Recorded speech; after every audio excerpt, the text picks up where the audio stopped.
Thalassaemia. आज हम लोग पढ़ने जा रहे हैं थैलेसेमिया। बेसिकली थैलेसेमिया क्या है? थैलेसेमिया एक जेनेटिक डिसऑर्डर है, जेनेटिक इनहेरिटेड डिसऑर्डर है, जिसमें पेरेंट से बच्चों में ट्रांसफर होता है। जेनेटिक इनहेरिटेड हीमोग्लोबिन डिसऑर्डर है, जिसमें पेरेंट से बच्चों में ये डिजीज ट्रांसफर होता है। अगर उसके कोई पेरेंट सफर कर रहे हैं तो वैसी सूरत में बच्चों में ट्रांसफर होगा। तो अब ये क्या ऐसा चीज है जो ट्रांसफर होगा? तो इसी के लिए मैंने पिक्चर भेजा है। नॉर्मली जब हम हीमोग्लोबिन की बात करते हैं तो हीमोग्लोबिन का जो स्ट्रक्चर होता है, आप लोग देखे होंगे उस पिक्चर जो मैंने भेजा है, उसमें 4 पायरोल रिंग एक हीम मॉलिक्यूल से जुड़े हुए हैं।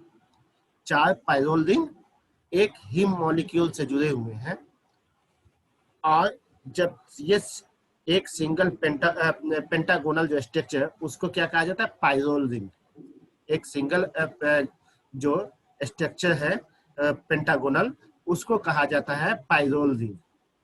इस तरह से 4 पायरोल रिंग जब हीम मॉलिक्यूल से जुड़ते हैं तो इसको कहा जाता है प्रोटोपोरफायरिन। इसको कहा जाता है प्रोटोपोरफायरिन। हीम प्लस 4 पेंटागोनल यानी पायरोल रिंग स्ट्रक्चर अटैच तो जब हो जाता है, इसको कहा जाता है प्रोटोपोरफायरिन।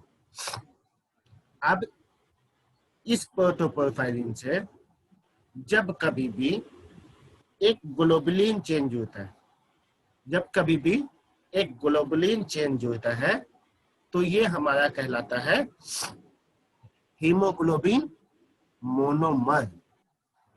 Haemoglobin monomer. नॉर्मली जो है, जो मैच्योर हीमोग्लोबिन होता है वो हीमोग्लोबिन टेट्रामर होता है। नॉर्मली जो मैच्योर हीमोग्लोबिन होता है वो क्या होता है? हीमोग्लोबिन टेट्रामर होता है, जिसमें तो ये एक मॉलिक्यूल्स हो गया। इस तरह के 4 मॉलिक्यूल्स जब एक साथ जुड़ेंगे, मैंने एक ही मॉलिक्यूल ड्रॉ करके भेजा है, इस तरह के जब 4 मॉलिक्यूल्स एक साथ जुड़ेंगे, आप चाहे तो उस पिक्चर में सेम पिक्चर 4 अलग अलग ड्रॉ कर ले। पर आपकी आवाज बहुत कट रही है। मेरी आवाज बहुत कट रही है। सबको कट के आ रही है या सिर्फ किसी एक को आ रही है? सबको आवाज मिल रही है? सबके आ रही है, बहुत क्लियर नहीं है। देखो नेटवर्क का क्या इशू हो सकता है, तब फिर मेरे साइड से ही। हाँ, तो हो सकता है कि मेरे साइड से ही नेटवर्क इशू हो। तो वही कह रहा हूँ कि हो सकता है कि मेरे साइड से ही नेटवर्क इशू हो तब। ठीक है, अब तो मैं बात कर रहा था कि आप लोग चाहे तो 4 सेम पिक्चर ड्रॉ कर ले। उस 4 सेम पिक्चर को जब एक साथ कंबाइंड रूप से जुड़ेगा तो ये कहलाएगा हीमोग्लोबिन टेट्रामर। हीमोग्लोबिन टेट्रामर ये हमारा मैच्योर हीमोग्लोबिन होता है। ये हमारा मैच्योर हीमोग्लोबिन होता है, और यही हमारी बॉडी में हीमोग्लोबिन है, जो कि हीमोग्लोबिन टेट्रामर की शक्ल में होता है। अब ये 4 हीमोग्लोबिन में जो हमने आप एक पिक्चर में देख रहे हैं कि ग्लोबुलिन चेन है, वो ग्लोबुलिन चेन जो होता है, ग्लोबुलिन चेन चारों में अलग जो होगा, तो 2 ग्लोबुलिन जो है वो अल्फा ग्लोबुलिन होगा और 2 बीटा ग्लोबुलिन होगा। अगर हम HbA यानी adult type of mature haemoglobin की बात करें तो उसमें हमारा जो होगा वो 95% तक, HbA में 95% तक 2 alpha globulin chain 2 beta globulin chain से हीमोग्लोबिन बना हुआ होगा। 2 अल्फा ग्लोबुलिन चेन और 2 बीटा ग्लोबुलिन चेन से बना हुआ होगा। जबकि 5% जो हीमोग्लोबिन होगा, जबकि 5% जो हीमोग्लोबिन होगा वो क्या होगा? 2 अल्फा चेन और 2 गामा चेन से बना होगा। 2 अल्फा चेन और 2 गामा चेन से बना हुआ होगा। ओके, वहीं जब फीटस हीमोग्लोबिन की बात करते हैं तो फीटस हीमोग्लोबिन में क्या होता है कि 2 अल्फा चेन और 2 गामा चेन से बना हुआ होता है। फीटस हीमोग्लोबिन और यानी कि टोटल 100% क्या होता है, 2 अल्फा चेन और 2 गामा चेन से बना हुआ होता है। 2 अल्फा चेन और 2 गामा, ओ सॉरी, हाँ सही कहा, एचबीए जो है हीमोग्लोबिन हीमोग्लोबिन एडल्ट, वो 95% तक दो अल्फा और 2 बीटा होगा, जबकि 5% में 2 अल्फा और 2 डेल्टा होगा। वहीं इसमें जो है ये आपको फीटस वाले में 100% अल्फा और गामा। हाँ बोलो। ये HbA में बोले आप 2 अल्फा और 2 बीटा 95%, तो और 5% 2 अल्फा और 2 डेल्टा होगा HbA का ही सर। हाँ, 100% हीमोग्लोबिन जो कंसिस्ट होता है उसमें 95% तक 2 अल्फा ग्लोबुलिन चेन होगा, 2 बीटा ग्लोबुलिन चेन होगा। 5% जो है वो 5% जो हीमोग्लोबिन होगा उसमें 2 अल्फा और 2 डेल्टा होगा। Okay sir.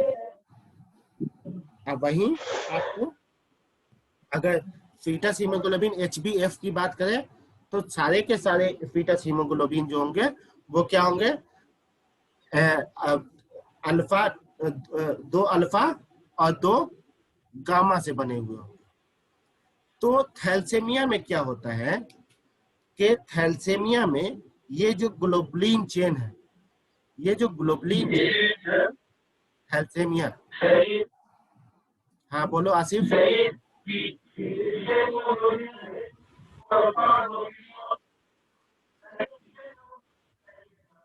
फीटस हीमोग्लोबिन, जैसे हर हीमोग्लोबिन में 4 ग्लोबुलिन चेन चाहिए। ईच हीमोग्लोबिन जो मैच्योर हीमोग्लोबिन होता है उसमें 4 ग्लोबुलिन चाहिए। तो जैसे एडल्ट वाले में बताया कि 2 अल्फा 2 बीटा होता है 95% तक, तो वैसे ही इसमें जो है 2 अल्फा और 2 गामा होता है। हर हीमोग्लोबिन में जो ग्लोबुलिन चेन होता है वो 2 अल्फा और 2 गामा होता है। अंडरस्टूड?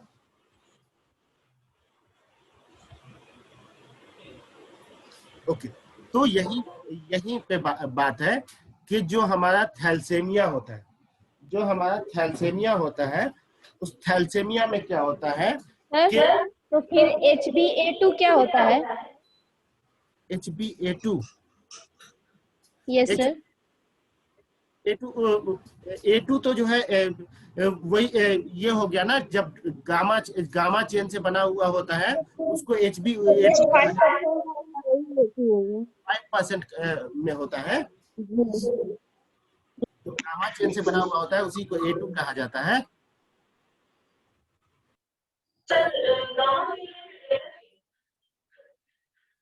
तो वहाँ डेल्टा चेन गामा इसमें होता है, फीटस में होता है। चलो, तो जो हमारा थैलेसीमिया जो डिजीज है जेनेटिकली डिजीज है, और इसमें जो ग्लोबुलिन चेन होता है, ये ग्लोबुलिन चेन जो है इसके प्रोडक्शन में कमी आ जाती है। ये ग्लोबुलिन चेन के प्रोडक्शन में कमी आ जाती है, और जो जिस टाइप का अल्फा चेन अगर कमी होगी तो अल्फा थैलेसीमिया अल्फा होगा, बीटा चेन में कमी होगी तो थैलेसीमिया बीटा होगा। वहीं इसकी जो है सेवेरिटी डिपेंड करती है कि ये ग्लोबुलिन चेन कितना ज्यादा कम है, उसके अकॉर्डिंगली ही ये इसकी कमी इसकी सेवेरिटी डिसाइड होती है। इसमें अगर इसके टाइप की बात करेंगे तो बेसिक टाइप जो होता है वो 2 ही होता है, अल्फा थैलेसीमिया और बीटा थैलेसीमिया। अब बीटा में क्या है कि बीटा में मेजर भी होता है और माइनर भी होता है। बीटा में जो है मेजर भी होता है और माइनर भी होता है। तो बीटा मेजर